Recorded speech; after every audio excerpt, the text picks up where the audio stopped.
How that came about, I will never know because, today people still say to me at this stage of my career, or they say to my agents, does he do comedy? And for the first 30 years of my life, I did nothing but comedy. I couldn't get a dramatic role if I died trying to do it. I just couldn't get a dramatic role. And now people say, does he do comedy? So out of the blue came this opportunity to do a special on CBS with Richard Pryor and Lily Tomlin, just the three of us. And I thought, oh my God, what is this going to be? And we did it, and it was wonderful.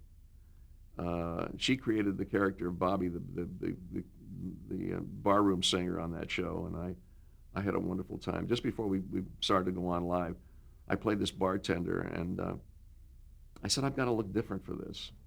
And I asked the makeup man, I said, do you have a hairpiece? And he says, well, what do you mean a hairpiece? He said, I don't want it to match anything. I don't want it to match the hair, my color of my hair, the shape of my head, nothing. I just want a hairpiece. So he stuck this hairpiece on me, and I asked him to run a little of the glue down on my forehead so you could really see it. And it had sideburns too. And I said, leave those up a little bit. So I played this bartender with the hairpiece, with the bad hairpiece. That was my contribution to the comedy of that show. But working with Richard Pryor was wonderful. He was at the top of his game, and he was so funny. And it was sketches, is that what you did? We did sketches, yeah. We did one sketch where he was going to show me how to romance Lily Tomlin.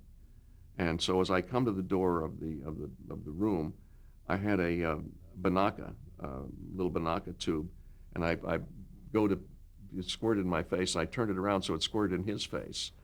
And that began a lot of hijinks. Now he went home. That was the year in which he was wearing real afro, big afro, as you remember, Pryor in his early years. And we hadn't finished the sketches. We were in the midst of a sketch in which we had gotten into an elevator.